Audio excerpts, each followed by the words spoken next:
मनीष संथालिया जी हैं, director and CEO Emkay Investment Managers के। Manish sir, बहुत बहुत स्वागत है आपका। और हमारे साथ जुड़ चुके हैं क्रिप्टो बाजार पे बात करने के लिए भी हमारे साथ मेहमान ईदुल पटेल जी, को फाउंडर एंड सीईओ मुद्रेक्स के। तो बहुत बहुत स्वागत पटेल सर आपका भी, आप दोनों का बहुत बहुत स्वागत। मनीष सर, बहुत टाइम बाद आपके साथ बातचीत हो रही, मुझे लगता है कि 10 साल 12 साल तो हो ही गए होंगे आपके साथ। जब शो किया था उसके बाद अलग अलग शहरों में हम लोगों ने जाके शोज किए थे। आपका कमेंट सर क्या है? ये मतलब ये अभी हम जो डेटा समझने की कोशिश कर रहे थे, जो एसटीटी लगाया गया, इसकी आवश्यकता क्यों पड़ी? और ये क्या सेंटिमेंट खराब और करेगा मार्केट का, जो पहले से ही खराब है? देखिए, गवर्नमेंट की इंटेंशन एकदम क्लियर है कि शॉर्ट टर्म में आप पैसा ना गंवाएं, क्योंकि 90% रिटेल इन्वेस्टर्स एफएनओ में पैसा खो रहे थे। और हाई फ्रीक्वेंसी ट्रेडर्स, जिसमें फॉरेनर्स भी इंक्लूडेड होते हैं, उनको गेन हो रहा था।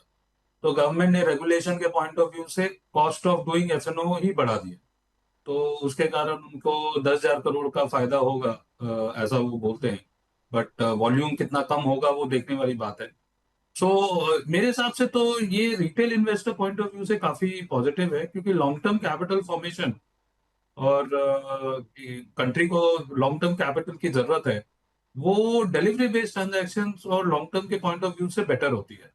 सो ये एसटीटी वाला एक डेफिनेट नेगेटिव है।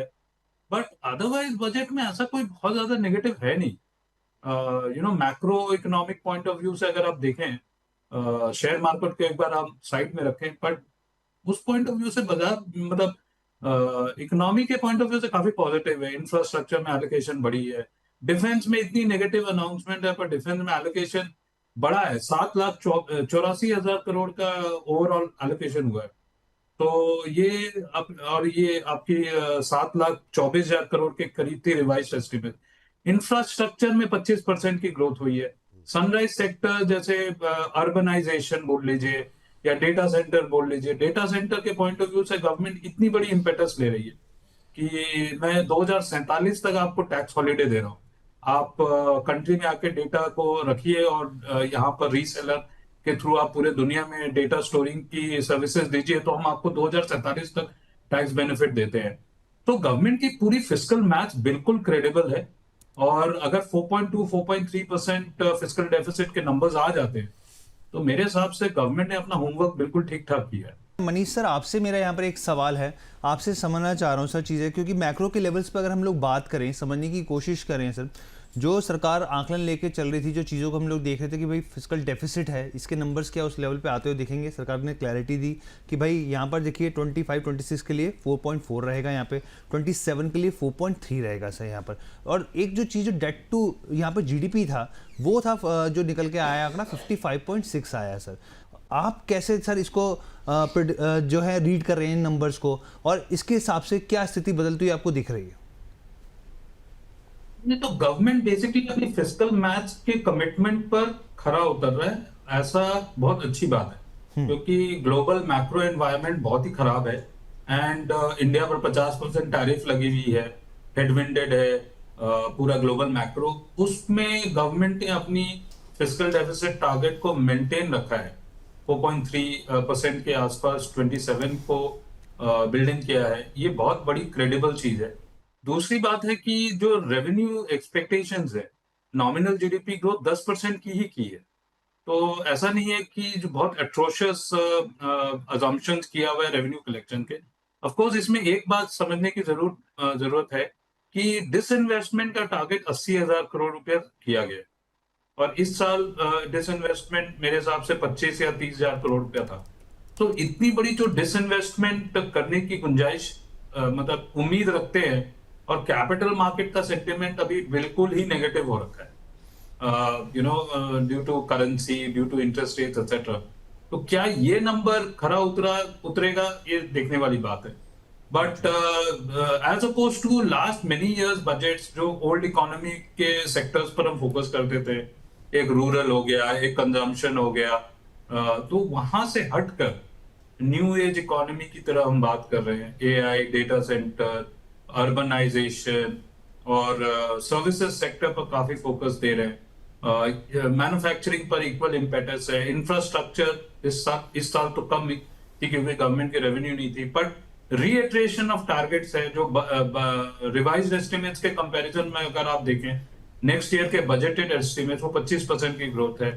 सो ऑल इन ऑल जितनी हमारी क्षमता है इन टर्म्स ऑफ रेवेन्यू और जितनी हमारी पोटेंशियल है उसके हिसाब से मेरे हिसाब से गवर्नमेंट ने बहुत अच्छा बैलेंसिंग एक्ट किया। मनीष सर, आपसे मेरा सवाल यहाँ पर ये है, क्योंकि बहुत सारे ऐलान होते हैं, देखिए सेक्टर वाइज यहाँ पे चीज़ें निकल के आ रही हैं एक एक करके। आपको कौन से सेक्टर पसंद आ रहे हैं और थोड़ा सा अगर स्पेसिफिक हो सके यहाँ पे स्टॉक भी उसके हिसाब से, क्योंकि देखिए हमारे दर्शक जो हैं वो ये ज़रूर जानना चाहते हैं कि भाई कहाँ से जो है हमें किन स्टॉक से दूर रहना चाहिए फिलहाल के लिए और कौन से ऐसे स्टॉक है जहाँ पर फोकस करना चाहिए।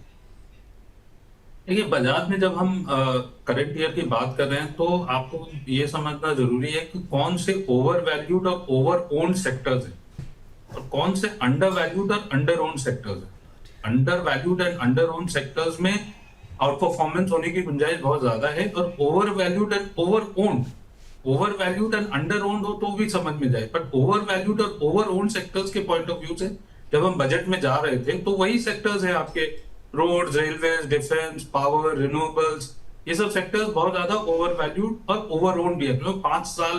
लास्ट 5 साल में बहुत ज्यादा एलोकेशन हुई है इन सब सेक्टर्स में और स्पेसिफिक कंपनीज तो सबको मालूम ही है कौन से इन सेक्टर्स में लीडिंग कंपनीज है। ऑन द कॉन्ट्रेरी जो under valued and under owned spaces है, कंज्यूमर हो गया आपका, फार्मा, आईटी, ये सब सेक्टर्स में बहुत ज्यादा पेसिमिज्म थी और ये बजट में हमने यही देखा है कि जो ऑलरेडी फैक्टर्ड है डिफेंस, रेलवे, जो एलोकेशन होनी थी वो उसी के हिसाब से हुई है, कोई बहुत ज्यादा पॉजिटिव सरप्राइज नहीं है। और जो under valued under owned spaces है उनमें आपका जो सर्विसेज सेक्टर है जैसे फार्मा हो गया, हेल्थ केयर हो गया, आईटी हो गया, डेटा सेंटर्स हो गए, ये सब सेक्टर्स में आपकी आउट परफॉर्मेंस बनी रहेगी।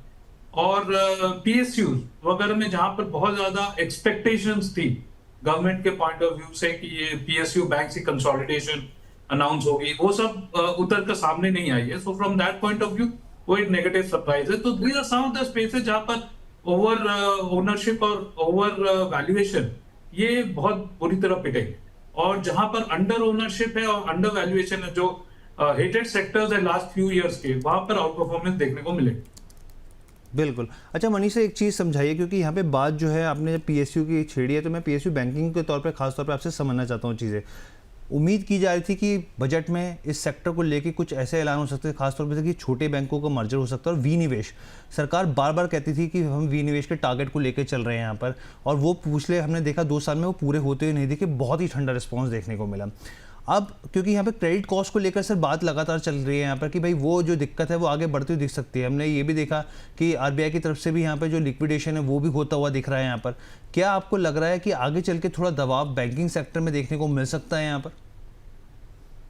नहीं, देखिए पीएसयू बैंक में तो जो एक्सपेक्टेशन थी कि आपकी कंसोलिडेशन अनाउंस होगी, 2-3 लाख पीएसयू बैंक हो जाएंगे, एफआईआई की ओनरशिप लिमिट जो है बढ़ जाएगी, ये तो एक बात है। दूसरी जो ग्रॉस बोरोइंग नंबर है आपकी 17 लाख करोड़ से ज्यादा है, तो ये क्या है, पूरे interest rates in the system को थोड़ा सा ऊपर का ट्रेजेक्टरी देगा और बॉन्ड मार्केट पोर्टफोलियो जो पीएसयू बैंक में हायर कंपोनेंट है as oppose to private sector bank, यहाँ पर एक नेगेटिव मार्क टू मार्केट का इंप्लीकेशन होगा। सो इन सब को देखते हुए जो पॉजिटिव सेंटिमेंट्स पीएसयू बैंक्स की तरफ बन रही थी वो नकारा गया है। बट क्रेडिट कॉस्ट क्या प्रॉब्लम है आज की डेट में सिस्टम में, ऐसा लगता नहीं है। इवन रिटेल क्रेडिट कॉस्ट मान लें या आपकी एमएफआई मान लें या पर्सनल लोन मान लें या फिर कॉर्पोरेट मान लें, कॉर्पोरेट्स की बैलेंस शीट तो बिल्कुल अनलेवरेज बैलेंस शीट्स हैं। सो क्रेडिट कॉस्ट की टेंशन नहीं है, टेंशन बेसिकली आपकी loan growth in the system है। गवर्नमेंट बेसिकली यही कह रही थी कि हमें 1.5 times real GDP growth, nominal GDP growth अगर क्रेडिट ग्रोथ मिल जाए तो बहुत अच्छी बात है। आई थिंक वो 15% अगर credit growth in the system है, क्या ये बजट के कारण उसको नकारा गया है? ऐसा लगता नहीं है। Credit growth in the system बिल्कुल ठीक है। ओनली क्या है कि सेंटिमेंट्स थोड़े से डाउन है क्योंकि कुछ स्पेसिफिक अनाउंसमेंट्स होने के थे वो नहीं हुए और इसी कारण ये थोड़े से वैल्यूएशन सप्रेस हो रहे। पर मेरा ये मानना है कि कुछ एक लेवल डाउन में वापस ये वैल्यूएशन काफी कंड्यूसिव हो जाएंगे। So it is a buy on dip, not a sell on rally.